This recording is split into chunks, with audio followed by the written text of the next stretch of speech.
वाले हैं एक ऐसे मंदिर की जो अपनी अद्भुत कला, रहस्यमय इतिहास और सुंदर रचनाओं के लिए विश्व प्रसिद्ध है।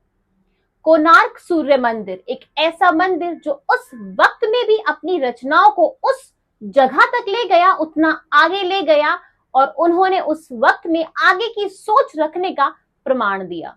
ये मंदिर सिर्फ एक मंदिर नहीं है, बल्कि एक ऐसी भव्य रचना है जो अपने समय में भी आगे की सोच रखने का प्रमाण देती है। दोस्तों, अगर आपने अभी तक हमारे चैनल को सब्सक्राइब नहीं किया है तो प्लीज हमारे चैनल को सब्सक्राइब कर लीजिए, क्योंकि आने वाली वीडियोस को आई एम श्योर आप मिस नहीं करना चाहेंगे। तो आइए शुरू करते हैं आज की ये जानकारी भरी वीडियो जो देखकर आपके रोंगटे खड़े हो जाएंगे। आखिर क्या कारण था कि 800 साल पहले इस मंदिर के सभी दरवाजों को बंद कर दिया गया, रेत और बालू से भरने का आदेश दिया गया और इस मंदिर के सभी दरवाजे बंद कर दिए गए। आज 123 साल के बाद भी ये मंदिर अपने अंदर रहस्यों को छुपाए बैठा है। इस मंदिर में सीमेंट का इस्तेमाल नहीं किया गया है, क्योंकि जब ये मंदिर बनाया गया था तब सीमेंट था ही नहीं। इस मंदिर में आधुनिक आयरन लॉक सिस्टम का इस्तेमाल किया गया है और पत्थरों को इन्हीं लॉक सिस्टम से जोड़ा गया है। आखिर उस वक्त में इतनी आधुनिक तकनीक कैसे आई? इस मंदिर के पहिए जो कि सूर्य और चंद्रमा की गति से चलते हैं और आज भी बिल्कुल सटीक समय दिखाते हैं। ये पहिए प्राचीन समय यंत्र की तरह काम करते हैं, पर आखिर ये बने कैसे? कैसे इस मंदिर में भगवान सूर्य की तस्वीर हवा में झूल रही है बिना किसी आधार के? ये कैसे संभव है? साल 2022 में भारत सरकार ने इस मंदिर के गर्भगृह को खोलने का निश्चय बनाया, लेकिन अभी तक ये काम पूरा नहीं हुआ है। आखिर और कितने रहस्य छुपे हुए हैं इस मंदिर के, हम जानने वाले हैं आज की इस वीडियो में। उड़ीसा के पुरी से लगभग 35 किलोमीटर दूर चंद्रभागा नदी के तट पर स्थित है कोणार्क सूर्य मंदिर। ये केवल एक मंदिर नहीं है, बल्कि प्राचीन भारतीय ज्ञान, विज्ञान और कला का एक ऐसा नमूना है जो आज भी दुनिया को हैरान कर देता है। इस मंदिर को सूर्य के रथ के आकार में बनाया गया है, जिसमें 60 घोड़े और 24 पहिए हैं। पूरे मंदिर को एक विशाल रथ के रूप में डिजाइन किया गया है, जिसमें 12 भव्य चक्र हैं और इसे 7 घोड़ों द्वारा खींचते हुए दिखाया गया है। ये घोड़े दिन के 7 घंटों को दर्शाते हैं और चक्र महीने और समय के चक्रव्यूह को दिखाते हैं। मंदिर की दीवारों पर अति सुंदर और सुकशित मूर्तियां बनाई हुई हैं, जो उस समय की सामाजिक और धार्मिक जीवन की झलक दिखलाती हैं।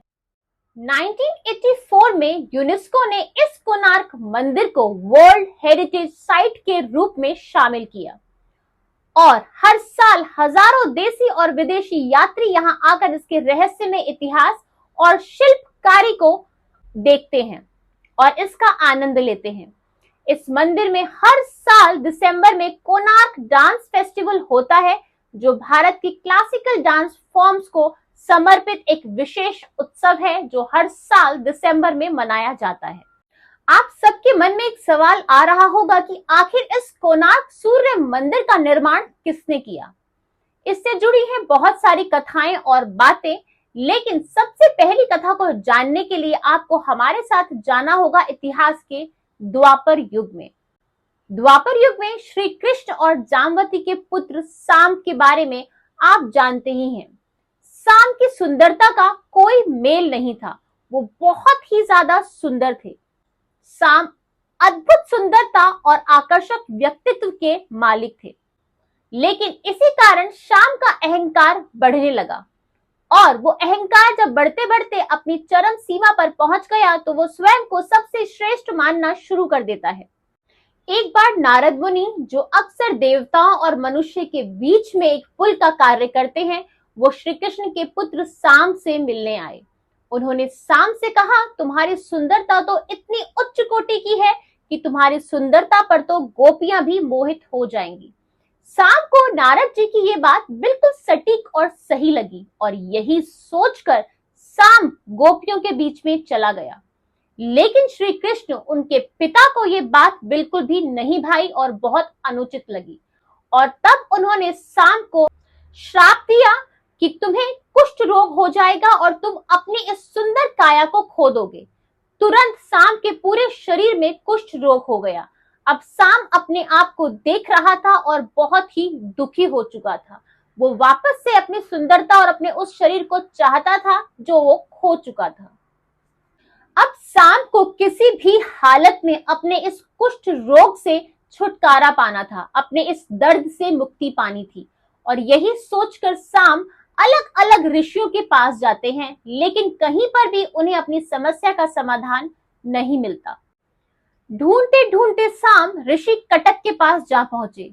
जब साम ऋषि कटक के पास पहुंचते हैं तो ऋषि कटक कहते हैं कि केवल सूर्य देव ही तुम्हें इस दर्द से मुक्ति दिला सकते हैं। तुम उनकी कठोर तपस्या करो और वो ही तुम्हें इस रूप से मुक्त करके तुम्हें तुम्हारा पुराना शरीर वापस कर सकते हैं। महर्षि कटक ने उन्हें मित्रवन में जाकर 12 वर्षों की तपस्या करने का विचार दिया। यही सुनकर साम अब जंगल में चला गया, मित्रवन जंगल में चला गया और 12 वर्षों की कठोर तपस्या करने लगा। अन्न जल त्याग कर साम ने दिन रात अपने आप को सूर्य देव की तपस्या में लीन कर दिया। 12 वर्षों तक साम ने दिन रात सूर्य देवता की तपस्या की और उसके बाद सूर्य देवता प्रसन्न हुए और उनको दर्शन दिए। सूर्य देवता ने उन्हें आशीर्वाद दिया कि तुम्हें तुम्हारी सुंदरता और तुम्हारा स्वास्थ्य वापस मिल जाएगा। सूर्य देव से आशीर्वाद मिलने के बाद और अपने कष्टों से मुक्ति पाने के बाद साम ने उसी स्थान पर जहां उन्होंने तपस्या की थी, सूर्यदेव मंदिर का निर्माण करने की मन बनाया। इसी कथा के कारण ही इस स्थान को कोणार्क नाम मिला, जहां कौन का अर्थ है दिशा और अंत का अर्थ है सूर्य। सूर्य मंदिर इस तरह बनाया गया कि सूर्य की पहली किरण सीधे मंदिर के गर्भगृह में प्रवेश करती है। लेकिन इतिहासकारों के अनुसार ये सूर्य मंदिर जो हम आज देखते हैं, ये भगवान श्री कृष्ण के पुत्र साम के द्वारा बनाया गया नहीं था, अपितु इस मंदिर को चौथी बार निर्मित किया गया था, और ये निर्मित किया गया था एक राजा के द्वारा तकरीबन 13वीं शताब्दी में। 13वीं शताब्दी में गंगा वंश के महाराजा नरसिम्हा देव प्रथम ने इस मंदिर का निर्माण करवाया था। ये मंदिर सूर्य देवता को समर्पित है और इसका नाम कोणार्क 2 शब्दों से बना है। कोना जिसका अर्थ है कोना यानी कि एंगल, और आर्का जिसका अर्थ है सूर्य। 13वीं शताब्दी में इस मंदिर के निर्माण के पीछे एक महत्वपूर्ण प्रेरणा की कहानी भी जुड़ी हुई है।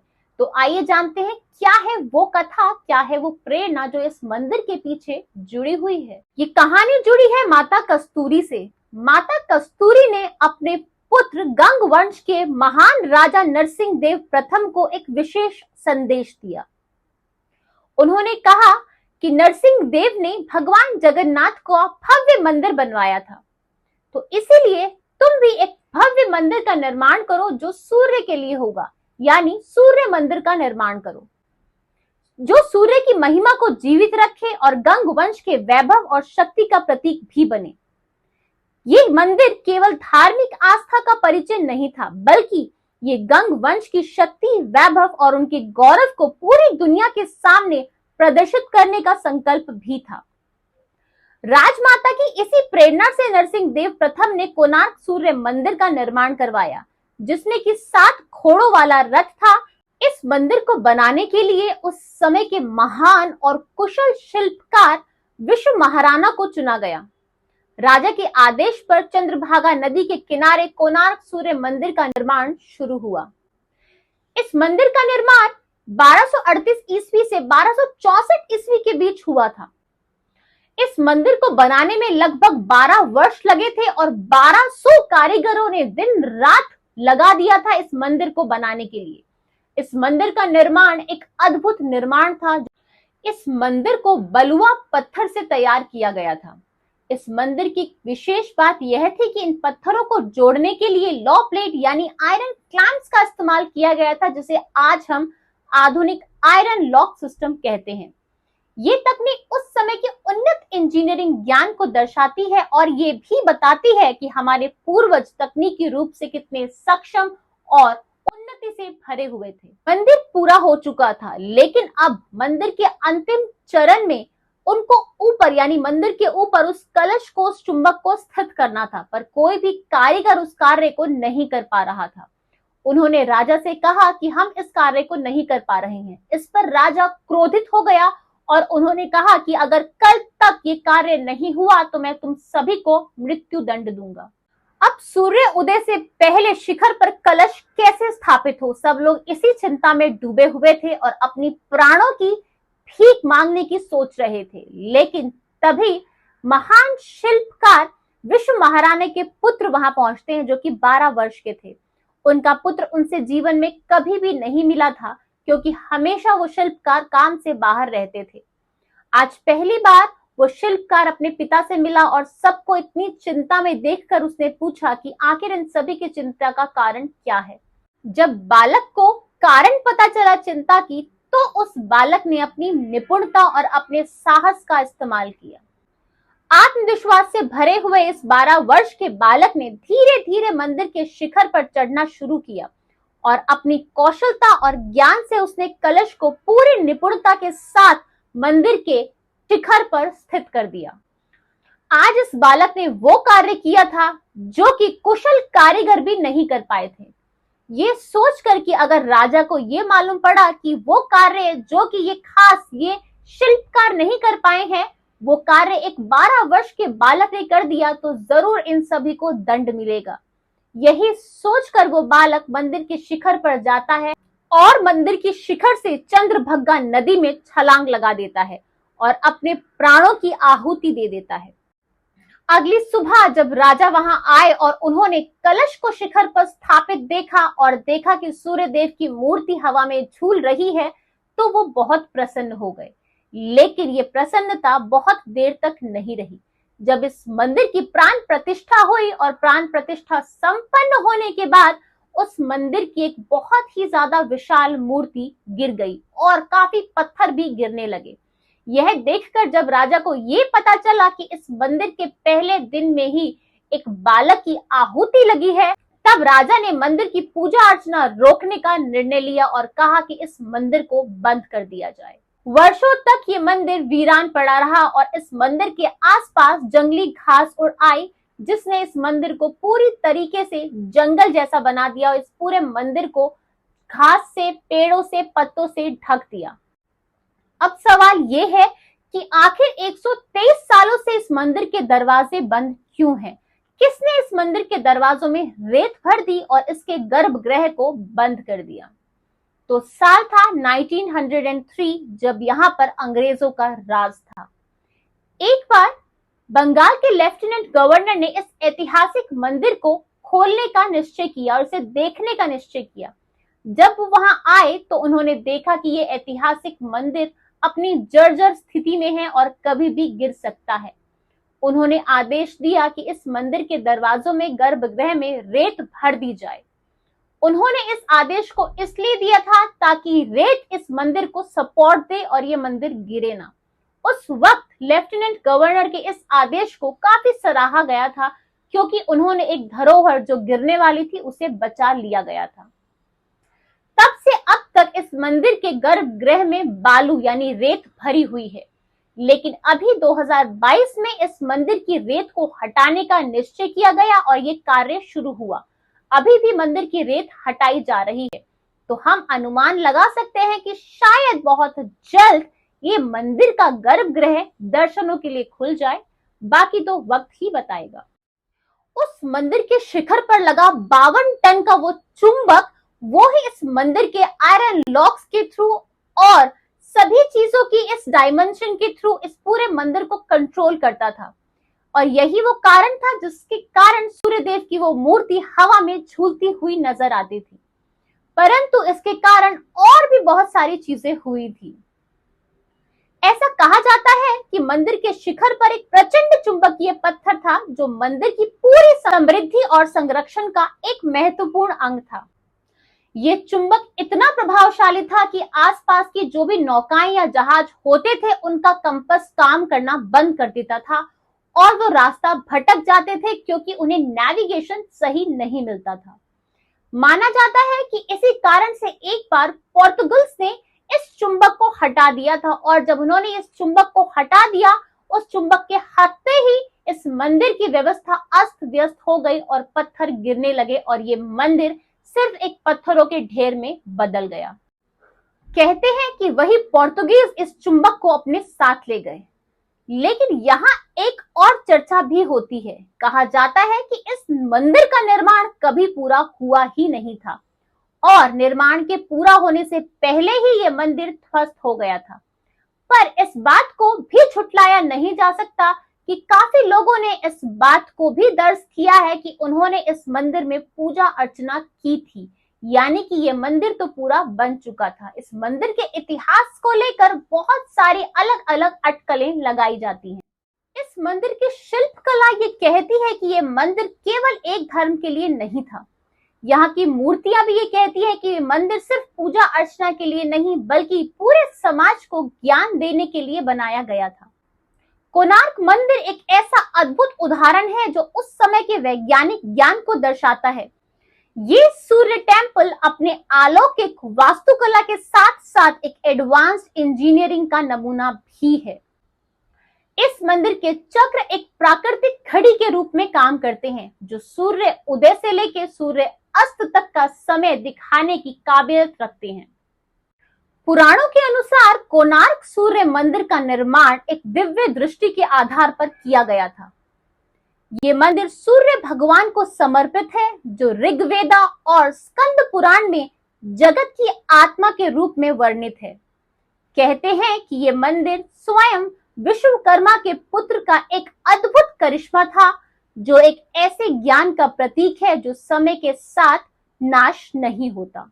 16वीं शताब्दी में मुगल सरदार कलपहाड़ा ने इस मंदिर को तोड़ने का प्रयास किया। कहते हैं कि उसने सूर्य मूर्ति को गिराने की कोशिश की लेकिन एक अलौकिक शक्ति ने उसे रोक दिया।